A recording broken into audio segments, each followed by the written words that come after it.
Hello everybody and welcome to a new reaction to Doctor Who trailer. And first of all we need to talk a little bit to assess the situation because some things have happened in the Who universe since we saw the teaser.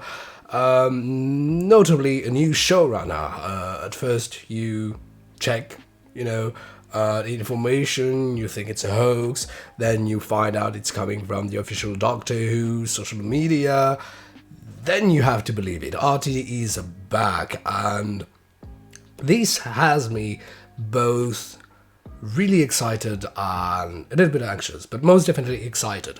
While most people would definitely say that it's a step back, I do believe it's a step forward. Obviously, I do not know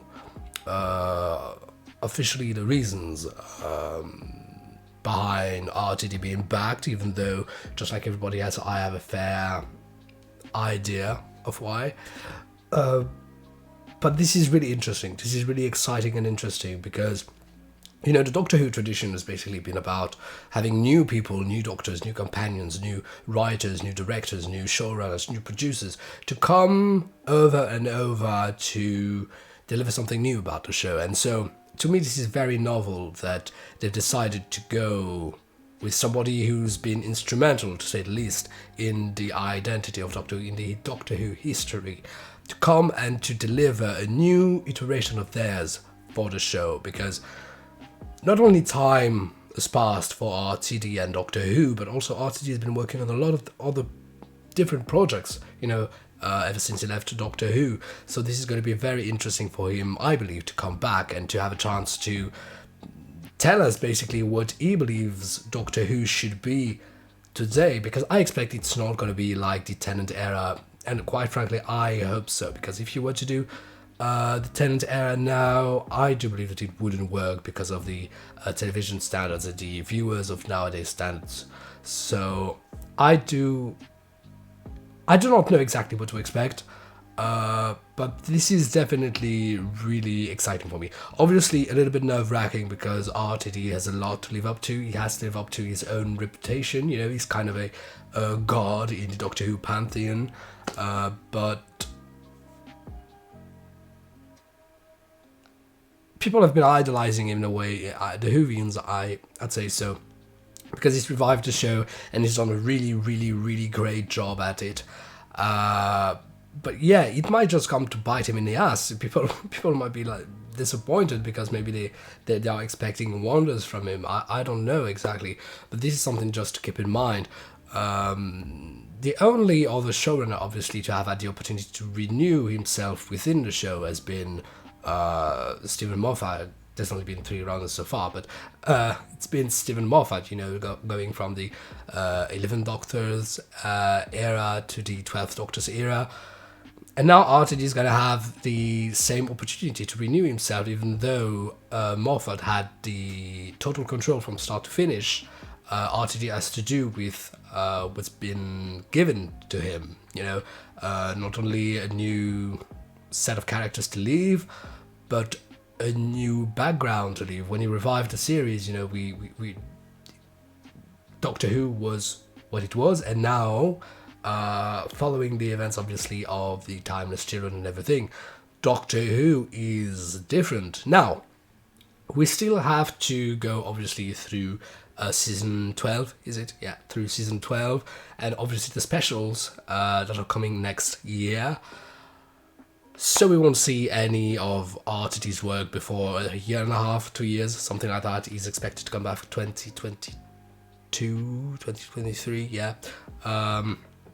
So even though for him the work has already started, to us viewers, we won't see anything before quite a while. So while we're at it, just let's see where we're going to end up with the 12th Doctor, the 13th Doctor, and the companions, and with Doctor Who story as a whole, because it's been announced that we would get a 6-parter story, that it would be one whole story, and it's recently been announced as being called Doctor Who Flux. I have to say that this has me really excited because obviously this is something Doctor Who has never done before. Obviously it's been triggered by the pandemic and everything, but I do believe that it's in the adversity that sometimes, you know, wonderful things come out. So I'm really excited for this 6-parter story. One big adventure. This is something that has not been done since the classics. And I believe this might be quite refreshing instead of having, you know, the monster of the week that we usually get. In the Chibnall era, the fact that we wouldn't get 2-parters, maybe just like we had in season 9,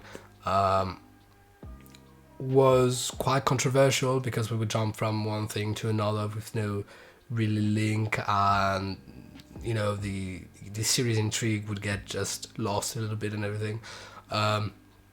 So I'm quite excited to have the opportunity to see the Doctor in one big adventure, and maybe for, you know, the characters, the companions, to have a proper development along one story, because with time jumps and everything, it's always difficult in Doctor Who to have a proper development for characters. Just let's imagine, you know, if Rose had only had one season of really disparate episodes, or same with Clara, same with Emmy, you know.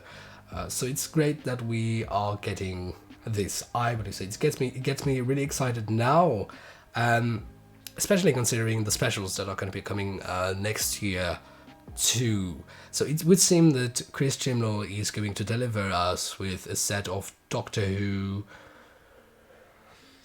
how could I say so,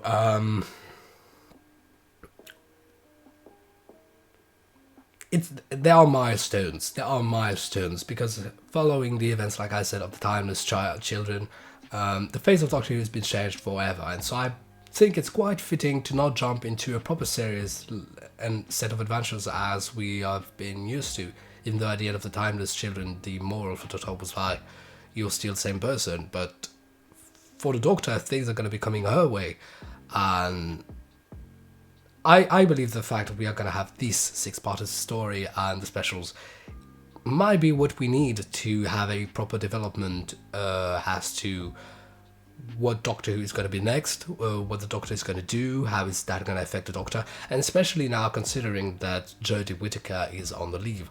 As I'm filming this, a couple of days ago, I believe the Instagram of Doctor Who posted, or social media of Doctor Who, announced that Mandip Gill and Jodie Whittaker had finished filming. So I'm not sure if this is finished filming for season 12 or if this is finished filming totally, like regeneration included.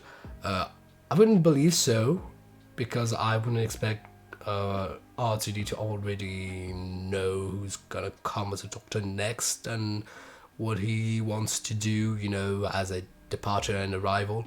So maybe we still have that for them to work on. But yeah, it's definitely, we're going to turn a chapter, and like every... It's not only the end of a Doctor, but it's the end of an era, the Chibnall era and the Jodie era. And I expect it to go into fireworks, because this is the tradition in Doctor Who. You have to deliver the fireworks. So I'm expecting it. So, enough talking already. I'm gonna jump into the trailer. So, Sontarans, Whipping Angels, Oods, there's been rumours, you know, of classic monsters coming back. If this is the fireworks that we're expecting for Jodie Whittaker, I hope that this is not, you know, just bringing back classic monsters, because the Whipping Angel is not a classic monster. They may be considered so now, but classic monsters, you know, I hope it's not just fan service, you know. I hope this has deep meaning for the Doctor as a history, because it's been 2 seasons now since we've seen none of these guys. Maybe 2, 3. It's been a while. Really, even though we had a glimpse of the Whipping Angel in the last New Year special. So if you're new here, don't forget to subscribe and hit the notification bell so you do not miss a new video. All links to my social media are down below in the description box. And that being said, let's go. It's happening again. Who are you? It's happening again. This is Dan. It's always happening again, Doctor Who. Sontaran ship. About this. And who Who else does? So a mystery. Oh, Wookiees. Sontaha! Sontaha! I can't help feeling that some of this is my fault. Run for your life! Most of the time it is. Should have brought that to you a little bit more gently. So I'm really curious to see how the new companions are gonna fit. Our final fight has begun. Who are you? Who are you? New aliens. Okay, history. He's been squeamish. We've got the future to save. Classic Cyberman.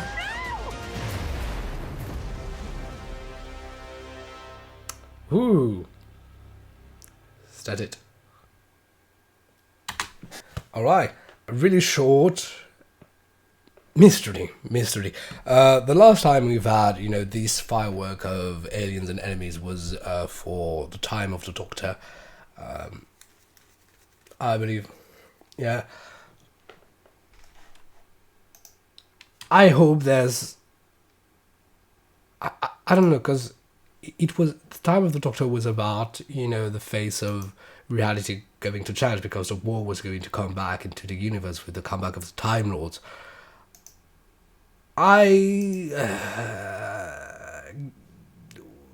Regarding what we're given here, I am supposing that there's going to be a groundbreaking something threatening the universe and everybody's going to collapse. How? I don't know.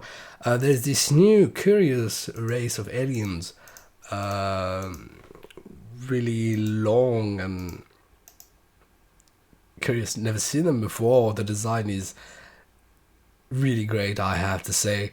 I'm intrigued. It's somewhat disgusting. It's almost like you're seeing the skull and everything, but it's really interesting and seems like the Doctor is going to be talking to them.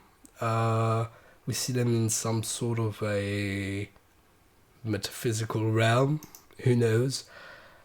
But yeah, the bands of the Doctor, you know, the colors are coming undone, so it's definitely about a universe-wide threat, maybe a reality threat, who knows.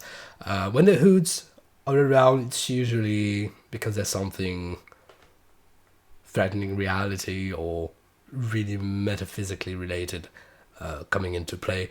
Regarding the Sontaran that we saw taking off its mask, it looks like it's the design is closer to the classic Sontaran than the Sontarans that we've seen as of late, you know, with the head less round and a little bit more deformed and everything.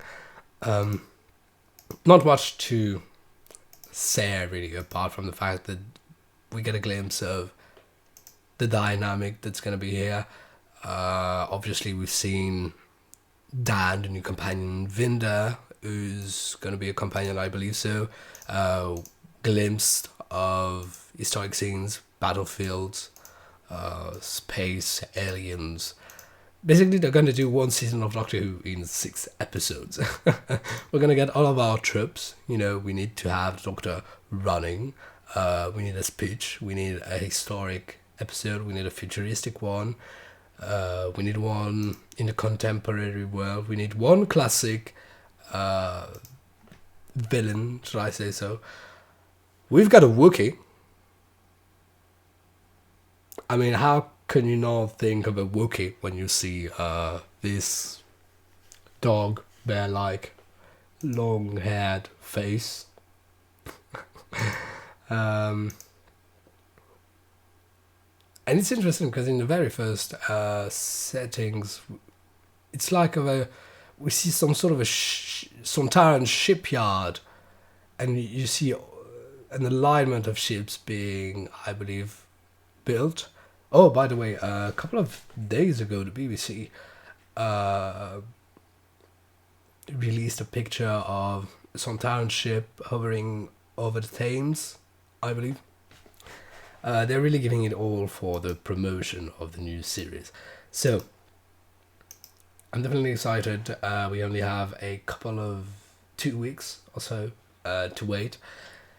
October 31st, not gonna lie, I don't know if I'm gonna be watching on the October 31st. It's an I believe it's an odd day to broadcast, you know, especially 1 month from the 23rd of November. If this is going to be a groundbreaking adventure, I would have thought maybe you would have wanted to broadcast it on the 23rd of November.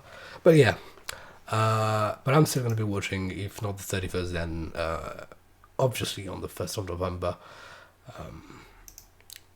And I will definitely be reacting to it on the channel, obviously. So yes, so that was my reaction to Doctor Who Flux official trailer. I don't know if they're going to be releasing anything soon then, since we only have 2 weeks to go. Maybe, you know, TV promos, but maybe not a fully fledged trailer. Maybe they're going to keep it really, really mysterious, something that they usually do not do that much, even though when jumping into season 11, we knew nothing.